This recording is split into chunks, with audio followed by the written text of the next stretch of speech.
Masobra 60% sa mga nagpositibo sa COVID-19 sa probinsya sang Iloilo, mga locally stranded individuals. Duwa ka mga banwa sa probinsya naka-record sang ila pinakauna nga local case. Sa dugang nga detalye makaupod naton si Daryl Marie Sarmiento live. Daryl? Sa duyag sang provincial government kakuntani masunod ang mandato nga ila sini ginapatuman ilabi na sa pagpauli sa mga LSI. Agud nga ang mga quarantine facilities lakip na posible nga mga magpositibo sa virus ang mahaganhagan.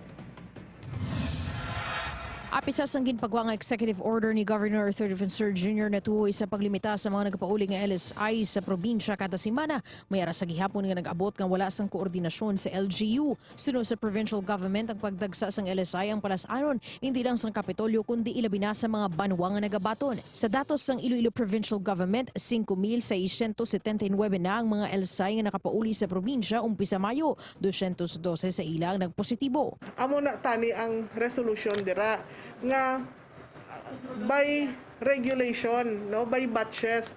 Kay kun i-by batches naton, I don't think nga magka-problema kita. Base sa Hulyo 28 nga record sang Provincial Health Office sa 336 ka COVID-19 cases sa Iloilo, 63% dire ang LSI, 14% o kun 49 sa mga kasong repatriated OFW, kag 23% o kun 75 ang makabig local cases. Samtang nakalista naman sa pinakauna sini nga local case ng COVID-19 ng banwa sang Carles, ang pasyente ang Iloy sang LSI nga una na nga nagpositibo sa virus. July 5, gin-swab siya.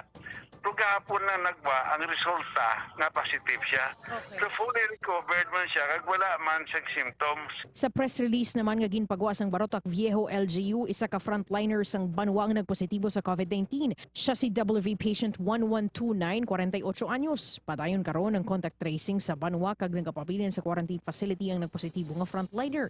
Una na nga naka-record sang local cases sa mga banwa sang Pototan, Bingawan, Alimudjan kag New Lucena. Said sandig sa pinakauli nga nakasugtan sa National IATF dapat nga ang mga LGU na ang magapatigayon sang swab testing sa mga LSIs nga magapauli kag pahanugutan na nga i-rapid testing lang sila antes sila pahanugutan nga makapauli. Said Daryl, do kadugay na ni ginayo sang probinsya sang Iloilo kag mga kabanwahanan nga i-regulate ang pagpauli diri sa mga LSI nga matamaton lang pero do hindi gid masunod, no? Said ang ila subong nga ginaobra na lang sa provincial government tungod nga hindi Manila nga itabugo na lang ang mga LSIs, no? Ang ila na silang subong nga ginaobra, ila na lang nga gina-maximize ang ila sini quarantine facilities and other resources kag ang dugang nga lihok ila pang pagadiskusyonan para nga maakomodar ang tanan nga mga LSIs nga magapauli. Said Madamang salamat, Daryl Marie Sarmiento.